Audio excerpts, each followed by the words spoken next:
Hi friends, നമുക്കിന്നൊരു തോരൻ ഉണ്ടാക്കിയാലോ. ഇത് ക്യാബേജ് അല്ല കേട്ടോ. ക്യാബേജാണെന്ന് തോന്നിയെങ്കിൽ നിങ്ങൾക്ക് തെറ്റി. ഇത് പപ്പായയാണ്. തൃശ്ശൂരുകാരുടെ സ്വന്തം കൊപ്പക്കായ. കപ്പങ്ങ, കപ്പളങ്ങ, ഓമയ്ക്ക, ഇഷ്ടം പോലെ പേരുകളുണ്ട് കേട്ടോ ഇതിന്. അപ്പോൾ പപ്പായ തൊലിയൊക്കെ കളഞ്ഞ് നമുക്കൊന്ന് ഗ്രേറ്റ് ചെയ്ത് മാറ്റി വയ്ക്കാം.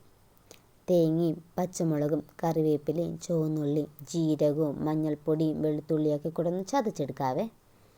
നമ്മൾ ഗ്രേറ്റ് ചെയ്ത് വെച്ചിട്ടുള്ള പപ്പായയിലേക്ക് ആവശ്യത്തിന് ഉപ്പും പിന്നെ തേങ്ങയും ചുവന്നുള്ളിയും പച്ചമുളകും മഞ്ഞൾപ്പൊടിയൊക്കെ കൂടെ ചതച്ച് വെച്ചിട്ടുള്ള ആ മിക്സും കൂടെ ചേർത്തിട്ട് നല്ലപോലെ ഇളക്കി യോജിപ്പിക്കാവേ.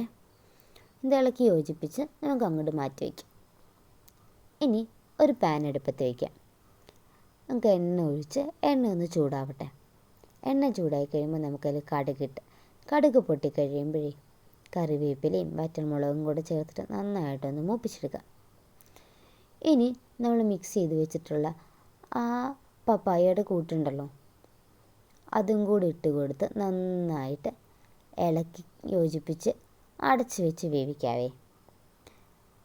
ഇടയ്ക്കൊന്ന് തുറന്ന് നോക്കി ഉപ്പൊക്കെ പാകത്തിനാണോ എന്നൊക്കെ ഒന്ന് നോക്കി ആവശ്യത്തിന് ഉപ്പൊക്കെ വേണമെങ്കിൽ ഇട്ട് കൊടുത്ത് കഴിയുമ്പോഴത്തേക്ക് നമ്മുടെ കറി ഇവിടെ റെഡിയാണ്. അപ്പോൾ നിങ്ങളെല്ലാവരും ഇങ്ങനെ ഒന്ന് ട്രൈ ചെയ്ത് നോക്കണേ. ചോറുണ്ണാൻ ഇതിൻ്റെ കൂടെ ഒരിത്തിരി തൈരും കൂടെ ഉണ്ടെങ്കിൽ സൂപ്പർ. നിങ്ങൾ ട്രൈ ചെയ്ത് നോക്കിയിട്ട് അഭിപ്രായം പറയാൻ മറക്കരുത് കേട്ടോ.